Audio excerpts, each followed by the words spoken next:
Salam sejahtera bagi kita semua. Emana kembali hadir dengan podcast pembahasan firman Tuhan. Semoga firman Tuhan yang murni mampu merawat batin kita, menguatkan roh kita, dan membangun iman kita di hadapannya. Silakan menikmati podcast Emana hari ini. Salam damai sejahtera saudara-saudari, para pendengar podcast Emana. Syukur pada Tuhan kami bersuka cita bisa kembali melayani saudara-saudari dalam podcast kali ini. Puji Tuhan, kali ini juga sudah bergabung bersama dengan kita Saudara Irfan. Puji Tuhan, Saudara Irfan. Ya, puji Tuhan, senang bisa bergabung kembali dalam program podcast Emana ini. Puji Tuhan. Baik, saudari, kali ini Saudara Irfan akan sharing kembali kepada kita dengan satu buah judul, yaitu diutus menjadi saksi-saksinya. Judul ini kami ambil dari dasar ayat dalam firman Tuhan di dalam kitab Markus pasal 6 ayat 7. Ia memanggil mereka berdua-dua. Ia memberi mereka kuasa atas roh-roh jahat. Amin. Puji Tuhan. Dari judul juga ayat ini, bagaimana pandangan Saudara Irfan juga berkat yang bisa disampaikan? Silakan Saudara Irfan. Amin. Ya, baik. Ya, puji Tuhan ya, ketika saya mendengar judul ini mengenai diutus menjadi saksi-saksinya, saya ingat ayat di 2 Korintus 5 ayat 20. Di sana dikatakan, jadi kami ini utusan-utusan Kristus. Seakan-akan Allah menasihati kamu dengan perantaraan kami. Dalam nama Kristus, kami meminta kepadamu, berilah dirimu didamaikan dengan Allah. Nah, kata utusan dalam ayat ini bisa berarti ambasador, duta besar Kristus. Seseorang yang menerima amanat untuk mewakili Kristus, merampungkan ketetapan kehendak Allah. Jadi di dalam ayat ini kita diberitahu bahwa kita bisa membawa orang dosa, terlepas dari dosa, dan berdamai dengan Allah. Ketika membicarakan kita diutus menjadi saksi-saksinya, ini berarti kita bisa mewakili Kristus ya. Jadi puji Tuhan ya, ini adalah suatu hak istimewa yang Allah berikan kepada kita yang sudah percaya kepadanya. Nah, kemudian di ayat yang kita baca dikatakan Yesus ini mengutus murid-muridnya berdua-dua ya. Jadi ya puji Tuhan. Melalui ayat ini kita juga perlu nampak kita tidak boleh menjadi saksinya sendirian ya. Kita perlu rekan, kita perlu bersama-sama dengan orang yang mengasihi Tuhan, mempersaksikan Tuhan dan mewakili Tuhan. Ya, puji Tuhan saudari, dari ayat juga ulasan yang Saudara Irfan sampaikan, kita boleh belajar bahwa lewat contoh Tuhan Yesus mengutus para murid berdua-dua, itu menunjukkan bahwa hari ini kita pun dalam menempuh hidup Kristiani kita tidak bisa sendirian. Kita perlu rekan, kita perlu bersama-sama dengan mereka yang mengasihi Tuhan. Baik, saya akan bacakan satu kutipan yang ada di renungan kita. Nanti Saudara Irfan akan kembali memberikan berkat dari kutipan yang saya bacakan ini. Dikatakan di sana demikian, saudari, fakta bahwa Tuhan mengutus murid-muridnya berdua-dua itu menunjukkan bahwa mereka diutus sebagai saksi-saksi.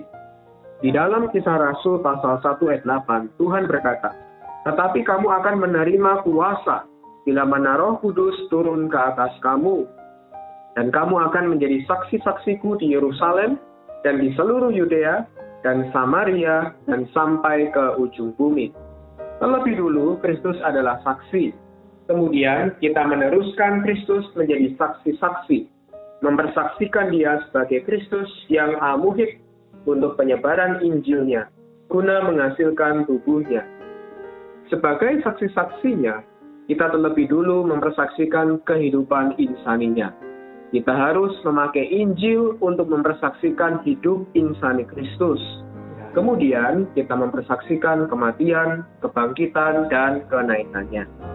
Saudara-saudari, di dalam Kisah Para Rasul, kita nampak yang dikerjakan para rasul adalah mempersaksikan kematian, kebangkitan, dan kenaikannya. Selain itu, kita bersaksi agar orang-orang dosa beroleh selamat, menjadi anggota-anggota Kristus, bagi pembangunan tubuhnya. Dan saudara-saudari, tujuan kita memberitakan Injil bukan hanya untuk mendapatkan jiwa. Tujuan kita memberitakan Injil adalah untuk mendapatkan orang-orang dosa. Tidak hanya mendapatkan jiwa, melainkan agar orang-orang dosa ini bisa menjadi anggota-anggota tubuh Kristus. Juga bukan agar mereka naik ke surga, melainkan agar mereka menjadi anggota-anggota tubuh Kristus. Mendapatkan jiwa agar mereka bisa naik ke surga itu adalah agama. Tetapi kita pergi mendapatkan orang-orang dosa agar mereka menjadi anggota tubuh Kristus untuk pembangunan tubuhnya. Puji Tuhan, dari kutipan ini bagaimana pandangan Saudara Irfan? Ya, baik. Ya, saya sangat amin ya dengan perkataan bahwa kita perlu menjadi saksi-saksinya dengan mempersaksikan kehidupan insani Yesus.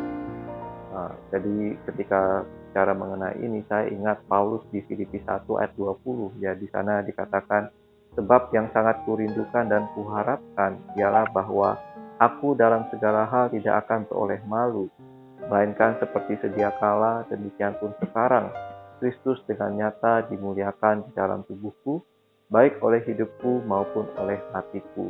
Jadi di ayat ini, Paulus memberitahu kerinduan dan pengharapannya.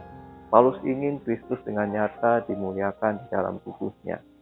Dalam bahasa aslinya, kata ini juga bisa diterjemahkan Kristus dengan nyata diperbesar di dalam tubuhnya. Ya, kita rindu sebagai saksi-saksi Tuhan, kita bisa memperbesar Kristus dalam artian dalam hidup kita orang menemukan kita ada di dalam Kristus.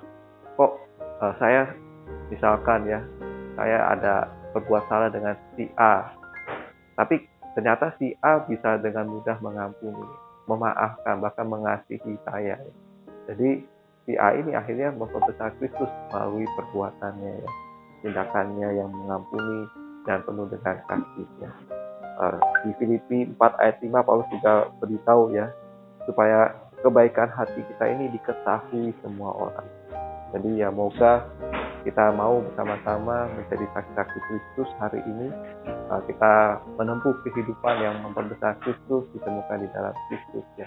Ada kasih Allah yang kiranya mengalir, terpancar melalui kita, dan hal inilah yang membuat orang-orang ini bisa percaya menerima Tuhan dan akhirnya menjadi anggota tubuh Kristus dan akhirnya terbangun bersama-sama. Amin. Amin. Amin. Baik, puji Tuhan, saudari, kiranya apa yang telah disampaikan, firman yang dibagikan kali ini boleh menjadi berkat bagi saudari, mendorong kita sekalian untuk menjadi saksi-saksinya di zaman ini. Menjadi orang-orang yang mau diutus oleh Tuhan, boleh pergi mendapatkan jiwa-jiwa, diselamatkan, bahkan bagi pembangunan tubuhnya untuk menjadi anggota-anggota tubuh Kristus. Baik, untuk mengakhiri podcast, mari di dalam kasih kita akan tutup doa. Saudara Irfan akan berdoa untuk kita semua. Amin. Ya, baik, mari kita berdoa. Tuhan Yesus, terima kasih Tuhan, Kau mau mengutus kami untuk menjadi saksi-saksi-Mu. Sungguh suatu kehormatan kami bisa menjadi utusan-Mu. Tuhan, kami bisa menjadi orang-orang yang mewakili Kau. Berkati hari-hari kami, kehidupan kami Tuhan. Kiranya melalui kehidupan kami, kehidupan-Mu kembali terulang. Orang-orang di sekitar kami bisa melihat Kau terpancar melalui setiap kami. Kami rindu dipenuhi dengan kasih-Mu. Kasih-Mu bisa mengalir melalui kami. Orang-orang bisa mendapatkan kasih yang berasal dari Kau. Kami mau kebaikan hati kami diketahui semua orang. Tuhan Yesus, dapatkan hari-hari kami bisa menjadi seperti Paulus. Kami mau dalam hidup kami Kau senantiasa diperbesar, Kau senantiasa dimuliakan. Kami mau ditemukan orang ada di dalam kita. Berkati kami semua, oh yang mendengar podcast yang mana hari ini, kiranya kami semua bisa Kau utus menjadi saksi-saksi-Mu yang hidup. Dalam nama-Mu Tuhan, kami sudah berdoa. Amin. Amin. Tuhan Yesus memberkati. Sekian pembahasan firman porsi hari ini. Sampai jumpa di podcast berikutnya. Jangan lupa untuk download aplikasi Emana pada handphone Anda untuk manfaat yang lebih banyak. Tuhan Yesus memberkati.